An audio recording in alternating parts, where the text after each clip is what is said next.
नमस्कार. महाराष्ट्र पुढारी बीड आपले थोरात साहेब महिला अध्यक्ष हे आणि महिला विशेष आतापर्यंत कोणते कोणते काम राबविलेले आहेत आणि महिलांसाठी काय काय करणार आहेत त्यांच्याकडूनच आपण जाणून घेऊ. नमस्कार.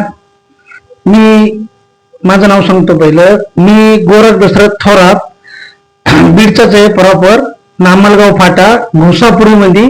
आम्ही 50 ते 60 वर्ष झाली तिथे राहतोय आणि मी अण्णाभाऊ साठे विकास महिला मंडळाचं काम करतोय. माझे 4-5 जिल्ह्यामध्ये काम चालू आहे. नगर, औरंगाबाद, बीड आणि पुणे.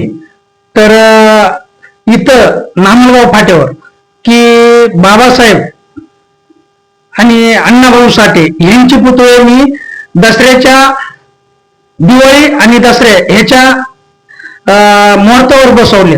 तर मी कलेक्टरवर, तहसीलदारवर, आम्ही तिथं 50 वर्षापासून आम्ही राहतोय ना, तर झोपडपट्टी, तर तिथं मोर्चे काढतोय मी कलेक्टरवर, तहसीलदारवर. आणि त्यांना सगळ्यांना मी पत्राद्वारे कळवलेलं आहे. हे त्यांच्या सह्या आता खाली आणि माझ्याकडे कागदाद्वारे सगळे पुरावे आहेत. मी मोर्चे काढले कलेक्टरला, तहसीलदारला, ह्यांना तर मोर्चे हे देतोय. मंत्रिमंडळात मी त्या जागेचे पेपर काढून तिथं मंत्रिमंडळामध्ये मी ठराव दिलेला आहे. आणि दुसरी गोष्ट, महिलांवर जो अन्याय होतोय कुणाच्या, आमच्या कुठल्याही, माझ्याकडं की 2-4 तालुक्यामध्ये, जिल्ह्यामध्ये काम करतो. आणि गेवराई तालुक्यामध्ये आता दोन वर्षापूर्वी एक मांगाचं पोरग, की नाव घेत नाही मी, पण इतर समाजाने वरून खाली टाकलं होतं. ते पण माझं तिथं मोर्चा काढला होता. तर 400 महिला होत्या माझ्या तिथं. तर मग दुसरे की काही लोकांना आमच्या घरकुलच्या ह्याच्यावर थोडा काही लोक हे करतात, अडचणीत आणतात, शेळ्या मेंढ्याच्या फायलीच्या, काही पगारीच्या हिशोबावर. हे असे मी तहसीलमध्ये जाऊन अर्ज केलेत, ग्रामसेवक, तलाट्यांना, गाव लेवलला, गावठाणीमध्ये जाऊन तिथं मांड्या घालून बैठकी घेऊन त्या लोकांना पत्राद्वारे चौकट म्हणजे माझं चालू आहे. आणि माझे कार्यकर्ते बी, काही पोरं, काही महिला, जिथं जिथं पदं दिलेले आहेत मी तालुक्यामध्ये, खेडेगावामध्ये, बाजाराच्या गावात, तिथं माझे असेच म्हणजे साधारणमध्ये कामं चालू होतं. आणि गेले 30 वर्षापासून मी काम करतोय सामाजिक क्षेत्रामध्ये. मी कुठल्या पक्षाचा नाहीये, मी कोणत्या पक्षाला अजून काही इन्व्हॉल्व झालेलो नाहीये. आणि मी की शासनाचेच काम म्हणजे त्यांच्याकडूनच गोरगरिबाचा लढा मागवतोय. की ज्यांना एखाद्या महिलांचा नवरा जर पेताड असेल, तिने घर भाडं भरावा, का लेकरांचं शिक्षण करावं, का हप्त्याचं राशन आणून 1 महिन्याचा ते खाद्य करावं, तिच्या ज्याने होत नाही. म्हणून मी तिथं लढा दिलाय नामलगाव फाट्यावर. ती जागा 40 ते 50 वर्षापासून ती शासनाची आहे, तिच्याकडे कोणी बघत नाही, काय नाही. शासनाची 4 रूम आम्ही तिथं सिमेंटच्या बांधून त्या जाहीर पाटलांनी दिल्या होत्या आम्हाला. जाहीर पाटील म्हणून तिथं मोठे साहेब आहेत, त्यांची शेती पण आम्हीच करीत होतो तिथं. माझे आई वडील अशा याच्यामध्ये आम्ही तिथं बसलेलो आहे. आम्ही मतदानला पण तिथं घोसापुरीमध्ये आमचं गावच आहे, ते मतदानला पण आम्हाला तिथलच्याच गाड्या यायच्या, न्यायच्या दवाखान्याला. तिथं आतापर्यंत महिलांसाठी जितके आता तुम्ही अध्यक्ष असले, पण एखाद्या महिलेवर जर अत्याचार झालात तर तुम्ही स्वतः तिथं जातात का? तुम्हाला महिला फोन करून बोलून घेऊन तुम्ही स्वतः, जर आता मॅटर जर असेल, समजा कलेक्टर ऑफिसचा असेल किंवा कोर्टाचा असेल किंवा SP ऑफिसचा असेल, एखाद्या अन्याय जर होत असेल तर SP ऑफिसला जर महिलाची जर केस नसेल तर स्वतः तुम्ही ते जातात का? मी कुठं अन्याय झाला, आता पेट्रोल हल्ला झाला नगर जिल्ह्यामध्ये, सकटताई म्हणून त्यांच्या श्रीगोंदा तालुक्यामध्ये. तर मी आपल्या बीडमध्ये पहिल्यांदा इथे एक मोर्चा काढला आणि आपल्या बीडच्या कलेक्टर साहेबांना निवेदन दिलेलं आहे, SP साहेबांना निवेदन दिलेलं. आमच्या मातांग समाजामध्ये कोणत्याही महिलांवर जर असा अन्याय झाला तर आम्ही आंदोलन, मोर्चे काढू शकतो, रोडवर उतरू शकतो. मी असं कलेक्टर, तहसीलदारला, SP साहेबांना माझा पत्राद्वारे आणि ह्याच्याकडे माझा आवाज आहे. परत तिथं श्रीगोंद्यामध्ये मी जाऊन, पोलीस चौकीमध्ये जाऊन, नगरला तिथं निवेदन दिलं. माझे जिथं जिथं संघटन चालू आहे मी त्यांच्या आवाजासंग बोलतोय. आणि राहिला प्रश्न की महिलांवर जिथं बी काही अन्याय होत असेल खेडेगावामध्ये, कुठं आता ते श्रीगोंद्यात नाही, नगर जिल्ह्यामध्ये एक पोराचे हात पाय तोडले, काही तिथं अन्याय झाला एका मांगाच्या पोरावर.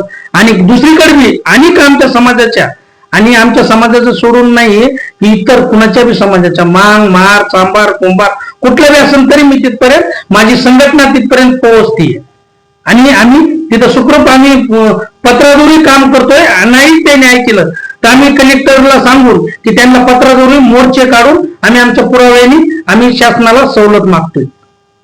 आता पहा तिकडे एक चिमुकलीवर बलात्कार झाला, तिथं तुम्ही जाऊन भेट घेतली का? तुम्ही तिथं गेलते का? त्या चिमुकलीवरच्या त्यांच्या तिथं मी नाही गेलो पण माझे कार्यकर्ते गेले तिथं महिला त्यांनी त्यांचा तिथं आवाज उठवला आणि त्या चिमुकलीच्या घरी जाऊन सुद्धा ते आलेले आहेत माझ्या महिला संघटनेच्या नगरच्या अध्यक्ष आणि त्या मी तेव्हा यांच्या सोबत होतो लवजी वस्ताद विष्णूभाऊ कसबे तर त्यांच्यासोबत मी अर्ध्या रस्त्यापर्यंत गेलो होतो. त्यांची आता रॅली निघलेली आहे तिकडे पायी याला हे तर तेव्हा मी त्यांना वाटायला लागलं होतं अर्धे गेलो तर तेव्हा म्हणून मी आता की ह्या आम्ही इथं पुतळा बसले बाबासाहेब आणि अण्णाभाऊ साठे तर यांचा एक सव्वा महिन्यानंतर कार्यक्रम असतो तर त्याच्यासाठी मी माघारी आलो. आता परवाच कार्यक्रम केला त्यांचा हे माझ्याकडे त्यांची तारीख आहे. या तारखी बसवलेली तारीख बी आहे आणि कालची परवाची तारीख बी आहे याच्यात. हे बघा संघटना आता तुमच्या संघटनेमार्फत त्या आरोपीला काय फाशीची मागणी मारणार का? तुम्ही नेमकी कोणती मागणी करणार? आता ती चिमुकली महिला आहे तर आमच्या सगळ्यांच्या आमचा तर तोच आवाज आहे माझ्या महिलांचा बी आणि आमच्या संघटनेचा बी की त्याला जर एक फाशीची शिक्षा अशी चौकामध्ये दिली भर आणि शासनाने जर मनावर घेतलं तर कुठेतरी हे अन्याय आमचे थांबतील आणि आम्हाला की लढा आमच्या त्या चिमुकलीच्या आई वडिलाला त्यांना कुठेतरी की एक मन त्यांचं कुठेतरी थांबल अशा भर चौकामध्ये पाहिजे असं.